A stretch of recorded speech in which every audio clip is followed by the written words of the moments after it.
नमस्ते, आप देख रहे हैं न्यूज़ 18। मैं हूं हर्षित और मेरे साथ हैं अमृत आनंद। कल बहुत ही ज़बरदस्त मुकाबला है भारत और पाकिस्तान का। पहले तो पाकिस्तान ने ना नुकुर करा, हम नहीं खेलेंगे, लेकिन फाइनली अब वो कोलंबो पहुंच ही रहे हैं। तो रूठे थे, फिर कैसे मने वो, और कल मैच होने वाला है उनका।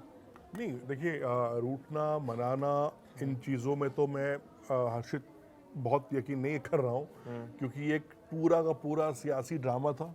इसके अलावा कुछ नहीं था इसमें। क्रिकेट के फायदे के लिए कुछ नहीं था, मतलब कुछ नहीं था। वो नहीं खेलते, इससे हमारी सेहत पे, आपकी सेहत पे कोई नुकसान नहीं होना था। इंटरनेशनल क्रिकेट काउंसिल को कोई फर्क नहीं पड़ना था। फर्क पड़ना था पूरी की पूरी पाकिस्तान टीम को। अगर पाकिस्तान के खिलाड़ियों को जो पैसे मिलने वाले थे आईसीसी से, जो एक मोटी रकम मिलती है, वो रकम नहीं मिलती। ऐसे ही ये बोर्ड, हालांकि मैं किसी खिलाड़ी बोर्ड के लिए भूखा नंगा शब्द इस्तेमाल नहीं करना चाहता हूँ, बट ये है, ये इस तरह से ही है। इन्होंने बांग्लादेश को भड़काया, बांग्लादेश को बाहर करा दिया T20 वर्ल्ड कप से, सिर्फ एक खिलाड़ी के लिए, मुस्तफिजुर रहमान के लिए। उसके बाद का देखो ड्रामा, हम हिंदुस्तान से नहीं खेलेंगे। उसके लिए असर ये था कि बांग्लादेश में जो वोटिंग हो रही थी, उसमें पाकिस्तान चाह रहा था कि वोटिंग तो हमारे फेवर में हो जाए, हमारे समर्थकों को हो जाए, वहाँ से भी ये मुंह की खाए। तो पाकिस्तान वो कंट्री है, वो किसी क्षेत्र में हो, वो चाहे किसी साइंटिफिक मिशन को लेकर अगर हम बात कर लें, क्रिकेट को लेकर हम बात कर लें, या किसी खेल की अगर हम बात कर लें, तो वो खुद ही इंटरनेशनल बेइज्जती कराने के लिए अपने आप में काफ़ी है। उसको किसी भी साथी, किसी सहयोगी की ज़रूरत नहीं है कि पाकिस्तान को कैसे इंटरनेशनल बेइज्जती कराना है। कि पाकिस्तान के जो आवाम है, जो पाकिस्तान के बड़े लोग हैं, वो दिन रात यही सोचते हैं। अमृत, आपको लगता नहीं पाकिस्तानी कितने शातिर है? पहले तो कहा कि हम नहीं खेलेंगे, बांग्लादेश को भी कह दिया कि चलो तुम मत खेलो, है क्या? मतलब कहते हैं ना, पागल बना दिया बिल्कुल। देखो शातिर, बांग्लादेशी भी सोच रहे होंगे ना, यार हम तो खेल नहीं रहे, अब ये खुद खेल रहे हैं। तो कहावत हमारे साइड कहते हैं ना कि हम तो डूबेंगे सनम, तुमको भी ले डूबेंगे। हाँ। तो बांग्लादेश क्रिकेट बोर्ड ने जो किया सो किया। चलो फिर उसके बाद भी वो हुआ कि आईसीसी ने बड़ा दिल दिखाया कि चलो हम आप पे बैन नहीं लगा रहे हैं, चलो ठीक है, आपने पूरा वर्ल्ड कप नहीं खेला, आपने एक मैच का आपने बॉयकॉट नहीं किया, तो एक सिस्टम आपका समझ में आ रहा है, आपकी नाराजगी समझ में आ रही है, ठीक है आप मत खेलिए, आपकी जगह दूसरी टीम आ जाएगी। कोई ड्रामा इसमें बांग्लादेश ने नहीं किया। ये बहुत अच्छी बात थी, और अपने खिलाड़ी के लिए स्टैंड देना किसी भी बोर्ड के लिए गलत नहीं है।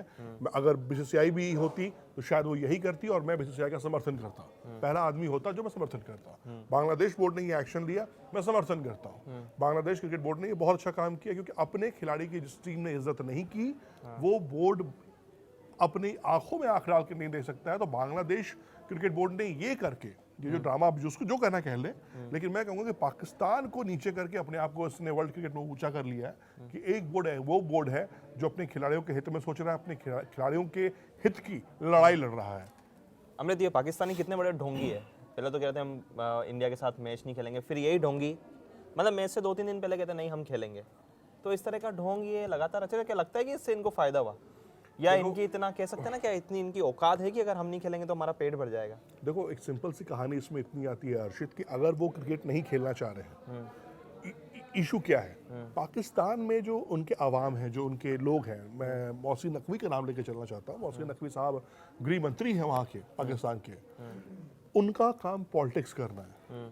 जिंदगी में नकवी ने कभी बल्ले को लेकर और पिच पे खड़े होकर 130-140 की स्पीड की गेंद का सामना नहीं किया होगा। तो जो ये काम नहीं कर सकता, वो क्या कर सकता है? वो कर सकता है जाहिलपना। वो अपने लोगों को खराब कर सकता है। एक कहावत सुने ना, कि कहते हैं, हमारे यहाँ कहावत कही जाती है कि बंदर के हाथ में अगर नारियल दोगे ना, तो नारियल का क्या करेगा आपको सबको पता है। तो यही है नकवी साहब, उनके हाथ में नारियल मिला हुआ है, पीसीबी। पाकिस्तान क्रिकेट बोर्ड की हिदायती करने के चक्कर में उसको अच्छा करना चाहिए, उसमें आगे बढ़ना चाहिए, अपने खिलाड़ियों को आगे प्रमोट कीजिए, वर्ल्ड क्रिकेट में एक ऑरा बनाइए जो पाकिस्तान का ऑरा था।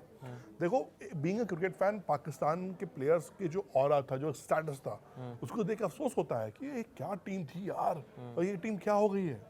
तो प्लेयर कैसे हैं, खराब है, अच्छे हैं, जिहादी हैं, आईएसआई के एजेंट है, वो अलग मसला है। लेकिन being a cricketer fan, being a cricket में देखता था कि पाकिस्तान ने गर्त में चली गई है, और आने वाले अगले 10 साल तक मुझे लगता नहीं कि पाकिस्तान की टीम ऊपर आ सकती है। रीजन बिहाइंड ये है कि जाहिल लोगों के हाथ में पाकिस्तान की कमान दी गई है। चलिए, कल जाहिलों के साथ हमारा मैच होने वाला है, जो जाहिल टीम है पाकिस्तान नहीं की। नहीं, मैं प्लेयर्स को नहीं बोलूंगा, प्लेयर्स इज प्लेयर्स, हमारे ही प्लेयर, उनके प्लेयर, लेकिन हाँ, उनके जो पीसीबी के जो लोग आप बोलना चाह रहे हैं, अधिकारी, अपने तो बात है ना, चाहे कान इधर से पकड़ो चाहे इधर से पकड़ो, बात तो एक ही ना। प्लेयर्स को तो माफ कर सकते हो यार। वाह, चलो ठीक है, चलो माफी, चलो प्लेयर्स के लिए माफी, पाकिस्तानी प्लेयर्स के लिए। कल पाकिस्तानी टीम भारत से खेल रही है, कौन होगा वो प्लेयर जो लगता है कि पाकिस्तान की टीम में लगता है कि कोई तुरुप का इक्का साबित हो सकता है? देखो T20 वर्ल्ड कप में ना हर्षित आप हमेशा ध्यान रखिएगा कि वर्ल्ड कप T20 का ऐसा फॉर्मेट है ना, यहाँ किस्मत बहुत डिपेंड करती है भाई मेरे।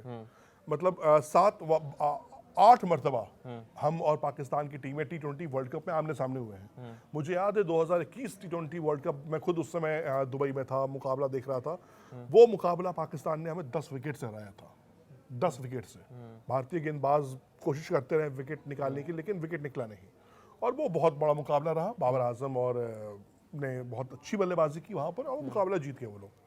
उसके बाद से कोशिशें चलती रही, मुकाबला इजी नहीं रहा। इतिहास के पन्नों को पलटेंगे तो भारतीय और पाकिस्तान के मुकाबले जब भी खेले गए हैं बहुत टेंस्ड मुकाबले हुए। ऐसा वन साइडेड मुकाबला नहीं हुआ कभी भी कि आप मुकाबला खेले और जीत गए। कई बार तो मुझे याद है स्टैट्स जहाँ तक 3 से 4 मरतबा ऐसा है कि आखिरी ओवर के आखिरी गेंदों पर फैसला हुआ है कि हिंदुस्तान ने मुकाबला जीत लिया पाकिस्तान से। तो मुकाबला काफी टेंस होता है। हाँ, हवा बना हुआ है। पाकिस्तान के एक नए स्पिनर आए हैं, उस्मान तारिक।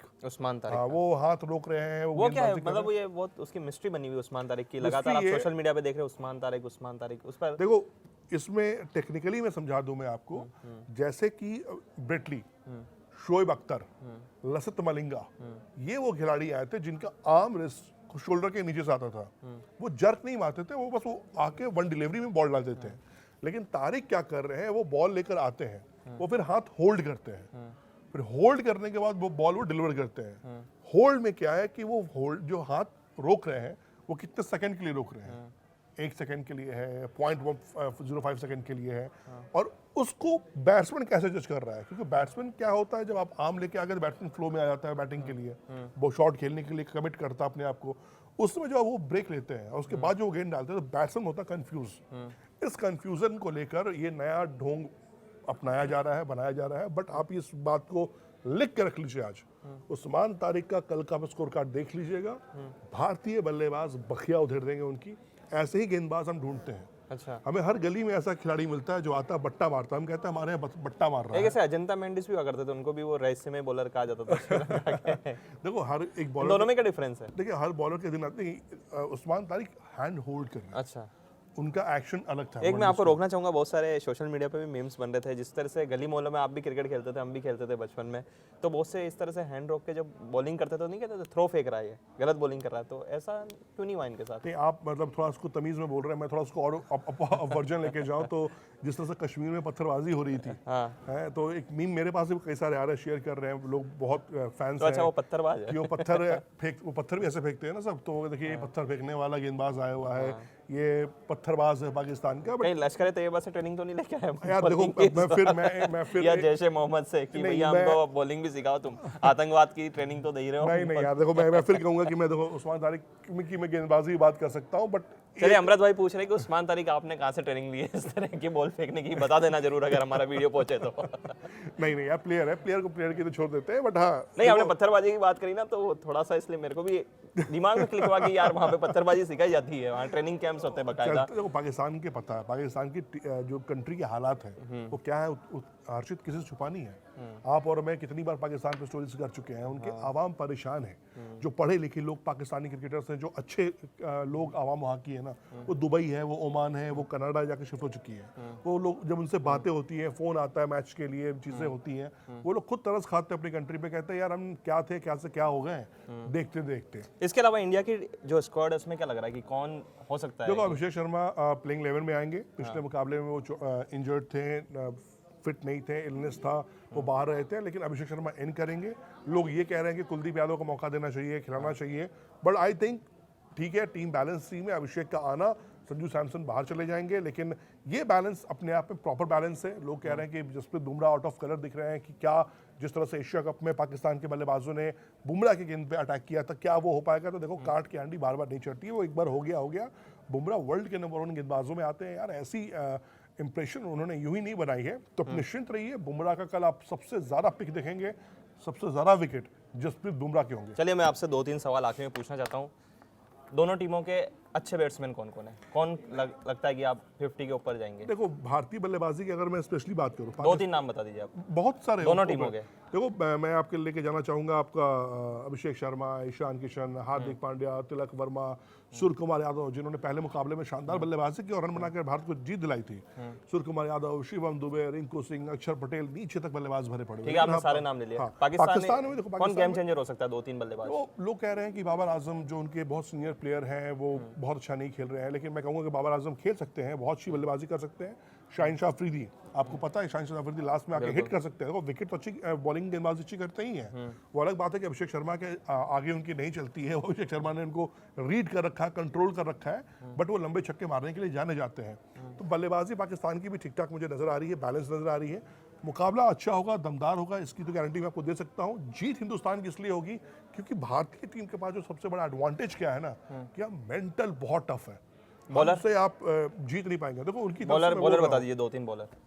देखो एक तो ये उस्मान तारिक का नाम लिया जा रहा है, मैं भी देखना चाहूंगा कि भारतीय बल्लेबाज किस तरह से खेल रहे हैं। उसके बाद शाहीन शाह अफरीदी पे सबकी नजरें हैं, मोहम्मद रऊफ है, उन पर सबकी नजर टिकी हुई होंगी। भारतीय गेंदबाजी में आऊँ तो मेरी नज़र जो खास तौर पे होगी वो होगी हार्दिक पांड्या भाई पर, जो वर्ल्ड के नंबर 1 ऑलराउंडर्स में आते हैं। उसके बाद जसप्रीत बुमराह, वो विकेट निकालेंगे। फिर मैं देखना चाहूँगा कि जो हमारे वरुण चक्रवर्ती हैं, उनकी जो मिस्ट्री गेंदें हैं वो किस तरह से पाकिस्तान को परेशान करती है। आप कोलंबो गए भी हैं, आपने कोलंबो ग्राउंड को भी देखा है, क्या होगा बेस्ट स्कोर वहाँ का? देखो अगर टीम इंडिया पहले बल्लेबाजी करती है तो मुझे ये लगता है कि पाकिस्तान के खिलाफ 180 प्लस जो भी स्कोर बन जाए, वो विनिंग स्कोर आपका है। अगर 200, देखो अगर मैं आपको फिर कह रहा हूँ कि अभिषेक शर्मा और ईशान किशन, ये 2 बल्लेबाज ऐसे हैं कि दोनों अगर से पावर प्ले खेल लें और या इन दोनों में से कोई एक भी बल्लेबाज 10 ओवर तक खेल ले, तो मैं आपको लिख के देने को तैयार हूँ कागज पे कि टीम इंडिया का स्कोर 200 प्लस पहुंच जाएगा।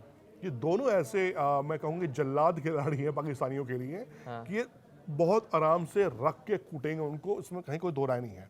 तो दुआ ये कीजिए कि 10 ओवर, अच्छा मैं भी चैलेंज कर रहा हूँ कि 10 ओवर तक ये दोनों टिक जाएं, ऊपर वाले के आशीर्वाद से 10 ओवर तक अभिषेक शर्मा और ईशान किशन टिक जाएं, तो मैं आपको कह रहा हूँ कि आप वर्ल्ड कप का सबसे हाईएस्ट स्कोर देखेंगे अगेंस्ट पाकिस्तान। अच्छा चलिए, जिस तरह से कल भारत और पाकिस्तान का मैच होने जा रहा है और सभी को पता है कि कल भारत बिल्कुल जीतेगी, अमृत भाई ने तो कह ही दिया कि भारत जीतने वाली, लेकिन एक बात इन्होंने और बोली है उस्मान तारिक के बारे में। इन्होंने कहा है कि उस्मान तारिक पत्थरबाज जैसे बॉलिंग करते हैं बिल्कुल। तो हम तो उम्मीद यही करते हैं, या अगर वो भी बता सके तो बता दें, उन्होंने ट्रेनिंग कहाँ से ली? कहीं उस तरह के जो लश्कर तैयबा या जैश ए मोहम्मद के कैंप से तो वो ट्रेनिंग लेके तो नहीं आएंगे? हमें उम्मीद है कि नहीं ली होगी, हालांकि ये सिर्फ मजाक कर रहे होंगे। क्या मजाक ही थी ना बात? अगर मजाक ना हो उस्मान भाई, फिर भी बता देना आपने ट्रेनिंग कहाँ से ली, क्योंकि अमृत भाई ने तो आपको पत्थरबाज बता ही दिया, क्योंकि आपकी जो कंट्री का जो बैकग्राउंड है ना वो पूरी दुनिया को पता है। लेकिन उम्मीद है कि आप उस तरह का नहीं होंगे। आप देखते रहिए न्यूज़ 18।